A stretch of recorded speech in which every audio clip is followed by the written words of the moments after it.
नमस्कार दोस्तों, आप सभी का स्वागत है हमारे चैनल प्रोफेसर स्ट्रीम में। जैसा कि आप यहाँ पे देख पा रहे हैं, आज का जो टॉपिक है वो परसेंटेज का पार्ट थी।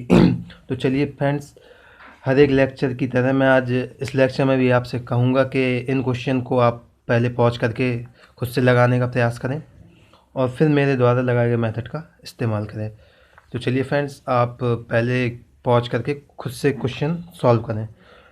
तो मैं क्वेश्चन बताने जा रहा हूँ दोस्तों। क्वेश्चन कुछ इस तरीके से हैं। जो मेरा पहला क्वेश्चन है दोस्त, वो ये है कि एक त्रिभुज के आधार में 12.5% की वृद्धि की जाती है, वह ऊंचाई में 11.1/9% की कमी की जाती है, तो इसके क्षेत्रफल में क्या परिवर्तन होगा। दरअसल फ्रेंड्स, इस टाइप के क्वेश्चंस को हमने एक्स इंटू वाई अपॉन 100 से पढ़ा हुआ है फ्रेंड्स। लेकिन यदि मैं उस टाइप से ये क्वेश्चन सॉल्व करता हूँ तो मेरा क्वेश्चन बहुत लेंदी हो जाता है, क्योंकि यहाँ पे जो वैल्यूज़ है मेरे पास, वो जो दी गई हैं वो फ्रैक्शन में है, और फ्रैक्शन में जब इसको सॉल्व करेंगे तो कैलकुलेशन लेंदी हो जाएगी। इसलिए इसे इजी बनाने के लिए जो मैं मेथड बताने जा रहा हूँ, तो ध्यान से समझिएगा दोस्तों। मेथड ये है कि मैंने आपको पहले पार्ट में कुछ वैल्यूज़ लर्न करने के लिए दी थी। आई होप वो आपने वैल्यू लर्न कर ली होंगी। तो मुझे पता है फ्रेंड्स, जो 12 होल 1/2 है, इसकी जो वैल्यू होती है फ्रेंड्स, वो होती है 1/8। Okay friends. और जो 11 होल 1/9% है, इसकी वैल्यू होती है 1/9। तो फ्रेंड्स, 12 होल 1/2% की वृद्धि की जाती है। वृद्धि का मतलब ये होता है फ्रेंड्स कि 8 तो मेरी इनिशियल वैल्यू रही होगी, और जो वृद्धि की वैल्यू रही होगी वो 1 रही होगी। यदि कमी बोला जाता है तो 1 कमी वाली वैल्यू हो जाती है, और 8 मेरी इनिशियल स्टेट में जो वैल्यू होती है। तो बस इसी वे को मुझे इस पर अप्लाई करना है। तो चलिए फ्रेंड्स, देखते हैं हम।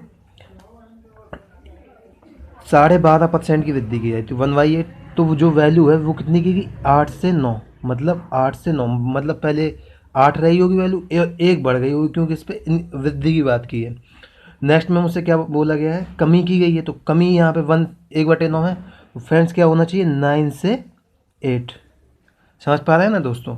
मतलब जो इनिशियल स्टेट में रही होगी वैल्यू, और 1 मेरी इंक्रीज या डिक्रीज वैल्यू रही होगी। डिक्रीज मैंने 8 इसलिए किया है दोस्तों, क्योंकि क्वेश्चन में मुझसे ये कहा गया था कि कमी की जा रही है।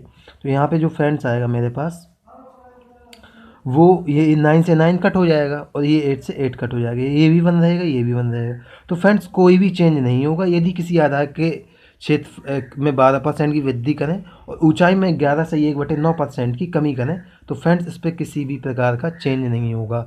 और वैसे भी मैंने फर्स्ट लेक्चर में बताया था, ये जस्ट इसके नीचे आता है। ठीक है, तो आप उससे के आधार पे भी सेंस लगा सकते हैं। एक जगह जब वृद्धि हो, एक जगह कमी की बात किया जाए, तो उस जगह पे क्षेत्रफल में कोई परिवर्तन नहीं होगा। तो फ्रेंड्स, यहाँ पे हमारा होगा नो चेंजमेंट, नो चेंज।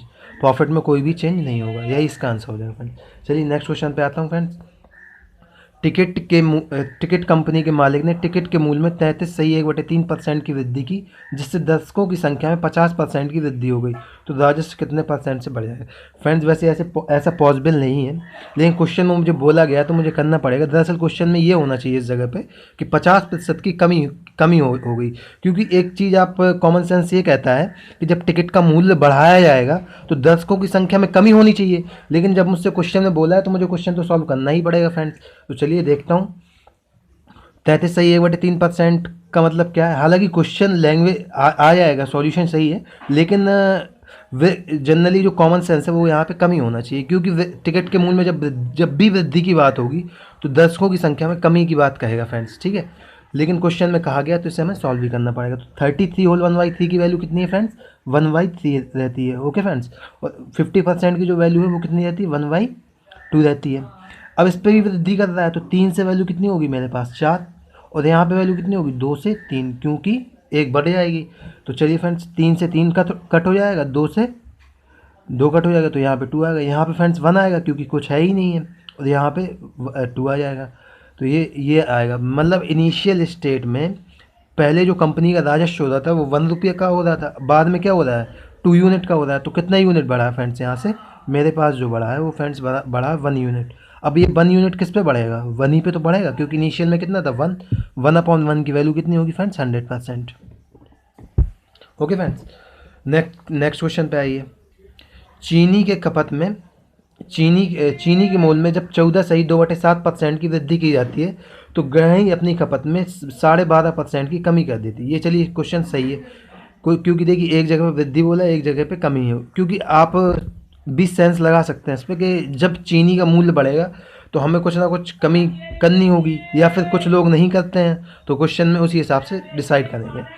जब उसने 14.2% की वृद्धि की है दोस्तों, तो उसने अपनी खपत में 12.5% की कमी की है। तो 14.2% को हम परसेंटेज पार्ट में कन्वर्ट करेंगे तो आएगा मेरे पास 1/7। 12.5% को करेंगे तो आएगा 1/8। अब देखिए 14.2/7 है, तो 7 से वैल्यू मेरे पास 8 हो रही है। ओके फ्रेंड, 8 से वैल्यू मेरे पास कितनी हो जाएगी, कमी की गई है, तो 8 से 7 हो जाएगी। ये पूरा कट जाएगा, ये इससे कट जाएगा, ये वाला इससे कट जाएगा, तो यहाँ पे भी 1 और फ्रेंड्स यहाँ पे भी 1।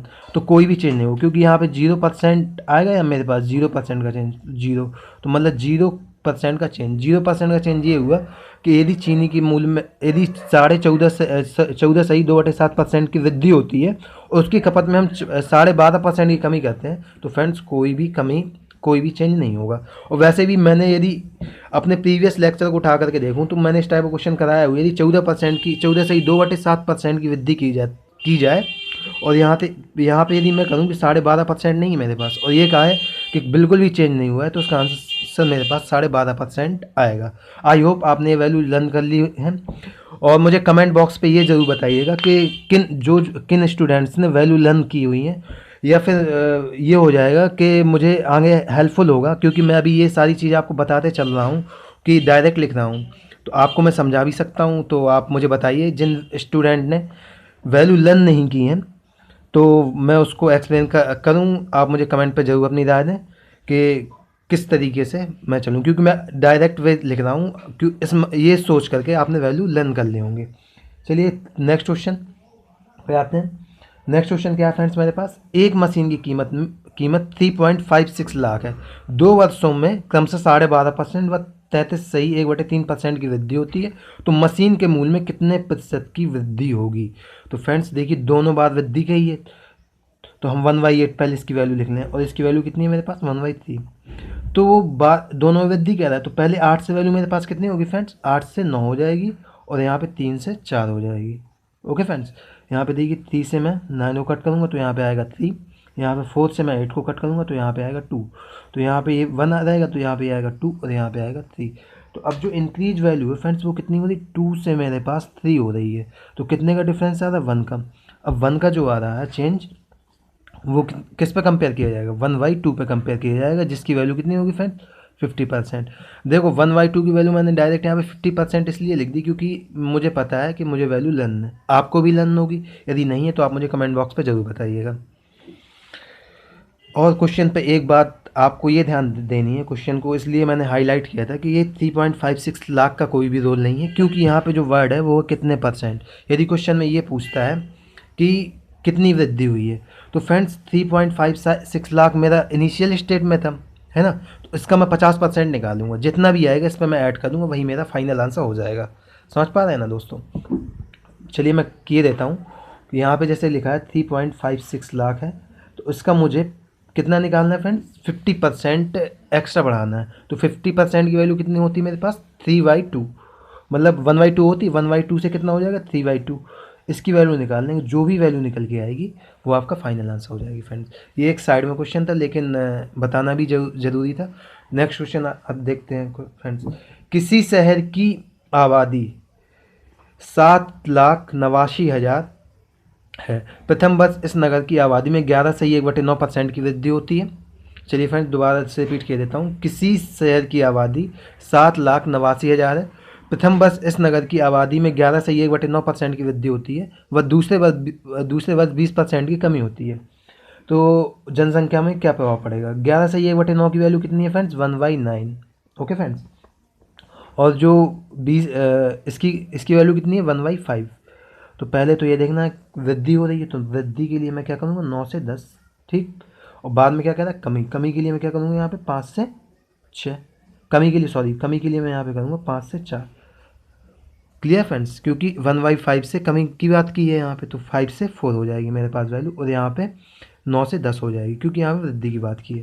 तो 5 से मैं एक यहाँ पे कट करूँगा तो ये आएगा मेरे पास 2, और यहाँ पे आएगा 9, और ये आएगा 8। तो फ्रेंड्स वैल्यू कितनी इंक्रीज़ हुई है मेरे पास 9 से 8 हुई है, तो 1 की इंक्रीमेंट हुई है।